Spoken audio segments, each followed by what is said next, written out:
Bankim Chandra ചട്ടോപാധ്യായുടെ രാജ്മോഹൻസ് wife എന്ന നോവലിലെ social problems, significance of title, അതുപോലെ തീംസ്, അതുപോലെ സമ്മറി, ഇത്രയും കാര്യങ്ങളാണ് ഞാൻ ഈ ഒരു ക്ലാസ്സിൽ പറയാൻ പോകുന്നത്. ഓഥറായ ചാറ്റർജിയെക്കുറിച്ചുള്ള ഒരു ഇൻട്രൊഡക്ഷന് ഞാൻ കഴിഞ്ഞ ക്ലാസ്സിൽ അപ്ലോഡ് ചെയ്തിട്ടുണ്ടായിരുന്നു. ആ ഒരു വീഡിയോൻ്റെ ലിങ്ക് ഞാനിവിടെ ഡിസ്ക്രിപ്ഷൻ ബോക്സിൽ കൊടുക്കാം, നിങ്ങളെല്ലാവരും പോയി കാണുക. ബങ്കിം ചന്ദ്ര ചട്ടോപാധ്യായുടെ രാജ്മോഹൻസ് വൈഫ് എന്ന് പറഞ്ഞ നോവലിൻ്റെ ടൈറ്റിലിൻ്റെ സിഗ്നിഫിക്കൻസ് എന്താണെന്നുള്ളതിൻ്റെ ആൻസറാണ് ഇപ്പോൾ പറയാൻ പോകുന്നത്.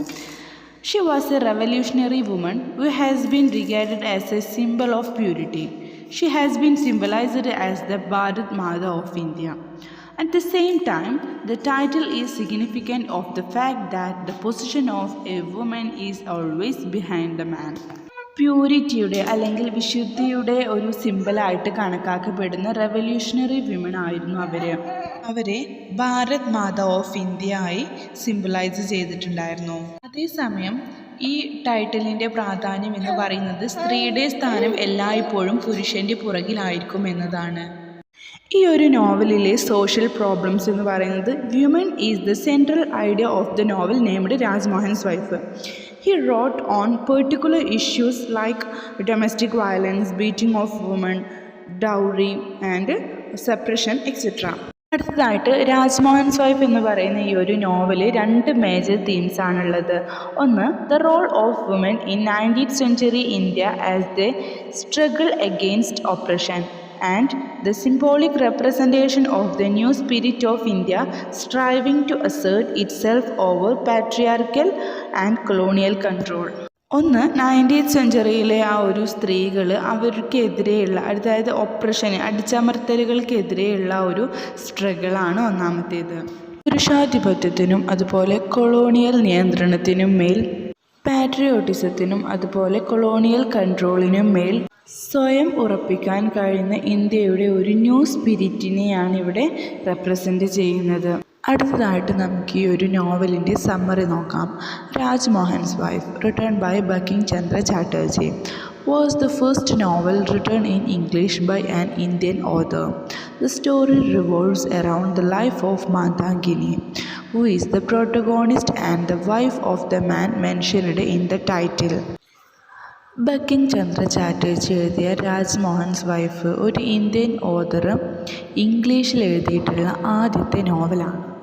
ഈ സ്റ്റോറി മാന്താങ്കിനി എന്ന് പറയുന്ന ഒരു ക്യാരക്ടർ, ആ ഒരു സ്ത്രീയെ ചുറ്റിപ്പറ്റിയുള്ള ഒരു കഥയാണ്. അവരാണ് ഈ ഒരു നോവലിലെ സെൻട്രൽ ക്യാരക്ടർ അല്ലെങ്കിൽ പ്രോട്ടഗോണിസ്റ്റ് എന്ന് പറയുന്നത്.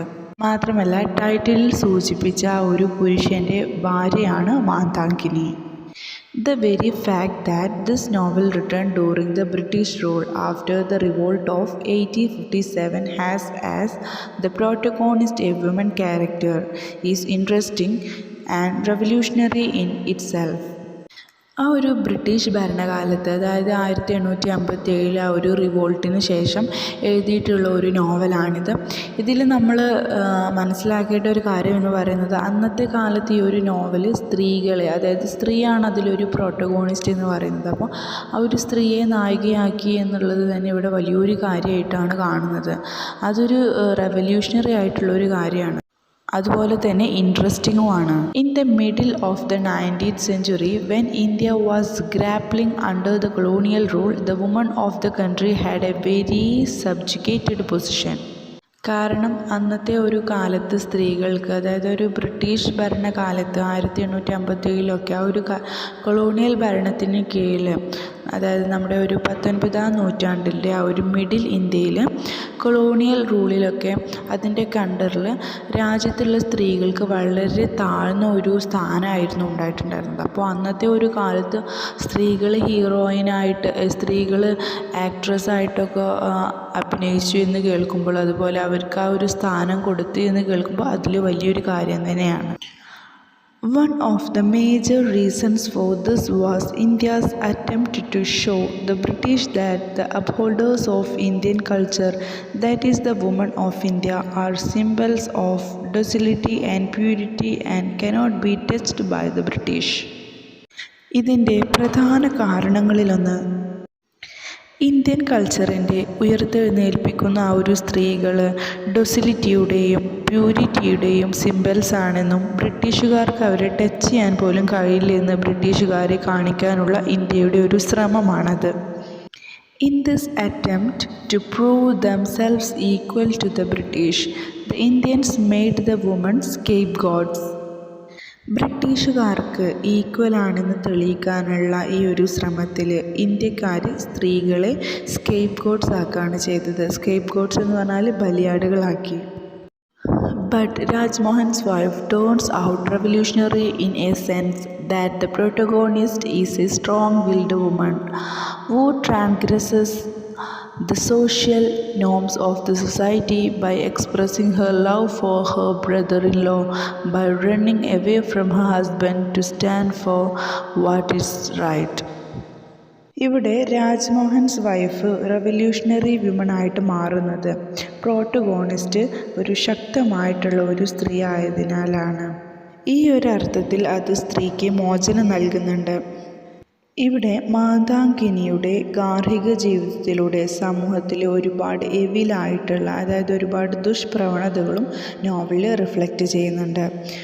അവരുടെ അച്ഛൻ്റെ സാമ്പത്തിക സ്ഥിതി, അതായത് അവരുടെ ഒരു വെൽത്ത്, അതായത് മാതാങ്കിനിയുടെ അച്ഛൻ്റെ ഒരു സാമ്പത്തിക സ്ഥിതി വളരെ മോശമായതുകൊണ്ടാണ് അവൾ എത്രയും പെട്ടെന്ന് തന്നെ വിവാഹം കഴിച്ചാൻ തീരുമാനിച്ചത്. മാത്രമല്ല അവൾക്ക് കിട്ടിയിരിക്കുന്ന ഭർത്താവ് അവളെ എപ്പോഴും ആക്രമിച്ചുകൊണ്ടാണ്, എപ്പോഴും അവളെ മർദ്ദിച്ചു കൊണ്ടായിരിക്കും ഉണ്ടാവുക. ശരിക്കും പറയുകയാണെങ്കിൽ മാതാങ്കിനിക്ക് അവളുടെ ഒരു വിവാഹം തടവറയ്ക്കുള്ളിൽ കഴിയുന്ന പോലെയായിരുന്നു അനുഭവപ്പെട്ടത്. In this sense, it brings liberation for the woman, but the novel also mirrors the ills of the society through the domestic life of Mandangini. She is married off in haste because of the poor financial condition of her father. Her husband is ruthless, beats her up for no cause, and she becomes one who is incarcerated within a marriage. The portrayal of the other woman, like Mandangini's young sister Hemangini, who is docile and subservient, is a commentary on the society and what it expects its woman to be like. മാതാങ്കിനിയുടെ younger സിസ്റ്ററായിട്ടുള്ള ഹേമാങ്കിനിയെ പോലെ അനുസരണയുള്ളവളും അതുപോലെ എല്ലാ കാര്യങ്ങൾക്കും വിധേയത്വമുള്ളവളുമായ മറ്റ് സ്ത്രീകളുടെ ഒരു പോർട്രയലാണ് ഇവിടെ കാണിച്ചിട്ടുള്ളത്. അതായത് മറ്റ് സ്ത്രീകളുടെ ചിത്രീകരണമാണ്.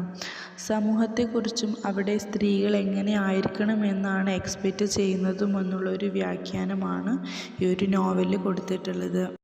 Another important aspect of the time this novel was written in is the fact that novel after the revolt of 1857 began being written for igniting a fire in the hearts of the youth to fight for the freedom of their country. ഈ ഒരു novel രചിക്കപ്പെട്ട കാലത്തെ മറ്റൊരു പ്രധാനപ്പെട്ട വശം എന്ന് പറയുന്നത് 1857 ഒരു റിവോൾട്ടിന് ശേഷമുള്ള നോവൽ അവരുടെ സ്വാതന്ത്ര്യത്തിന് വേണ്ടി പോരാടുന്നതിന് യങ്ങറായിട്ടുള്ള, അതായത് യുവാക്കളുടെ ഹൃദയങ്ങളിൽ തീ ആളി കത്തിക്കുന്നതിന് വേണ്ടി എഴുതപ്പെട്ടു എന്നതാണ്. Mandangini's character can also be seen as embodying the ideals of what Mother India symbolized, thereby acting as a wake-up call for the Indian youth to fight for the liberation of the nation. ഇവിടെ മാതാങ്കിനിയുടെ ഒരു ക്യാരക്ടറിനെ ഭാരതത്തിൻ്റെ മാതാവായിട്ട് symbolise ചെയ്യുന്നതായിട്ട് കാണാം.